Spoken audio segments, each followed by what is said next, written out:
Okay, alright guys, welcome back. On the previous tutorial, we just seen how to greet a user, right? So I type my username and my password here, and it will display Hello Tensei here. So if I come back to logout.php, I'll be redirected to my login page here. So on this tutorial, we are going to do certain things. The first thing will be just think of a scenario here.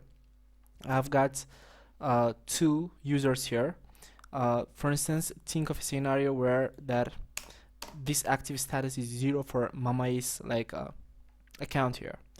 So if I came here and if I am able to access my Mamai's account here, it will say you don't activate your account yet, right? But I don't want that to happen. Just if the user is not active, I don't want to let them to log in. Okay, I may use some email activation system that I will probably do on the future tutorials, but for now, just I don't want that to happen. So what I will do, I will come to for instance, there is a site, there is a user, there is an init, right? So in here, if just I have made a function which is called isActive to make sure whether the user is active or not. So I'm gonna copy this thing and I'm gonna paste this thing out. So I'm gonna provide user data here with a user name attribute here. Okay, so if this thing is equals to false, what did I want to do? I want to destroy the session.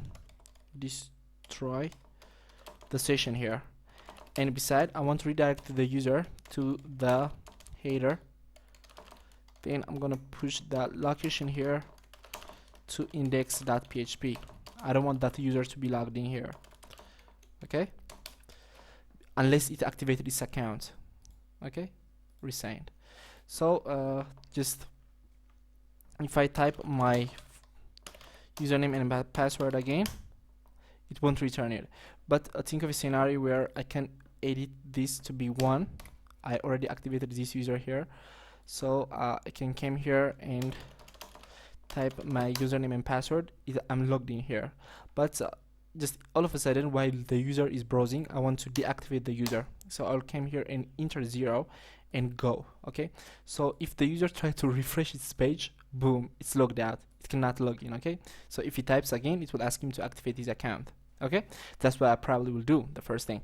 The next thing will be beside when the user is logged in, beside this thing, I want to do two things. The first one, I want to allow the user to log out. So I will do an order list, and I'm gonna make a list here, and I'm gonna make a link to the logout page. So the href will be logout.php. Then I will close the anchor tag here and I'm gonna type logout here. Then I'm gonna do another link to, if the user forgets his password, I'm gonna make a link for that also. Or change password, for instance, change password if the user wants to change their password here. So I'm gonna reload and I'm gonna log in as Tensei here, for instance. Then I will have Hello Tensei and I will have the logout and the change password. If I press logout, I'll be logged out. Okay. Then lastly, I want to do another thing. I want to show the statistics for how many users have been registered to my account. I want to. It's kind of like website administration stuff. So let's do it. Okay. So let's go to create a new new page. Sorry. And let's call this thing, let's include in the widget folder, and let's call this user count. Okay, so we're gonna do this thing on the next tutorial. Till we do this thing on the next tutorial, keep on watching, keep on subscribing, keep on liking my programming tutorials. It's gonna make me motivated to work a lot. So just see you on the next tutorial.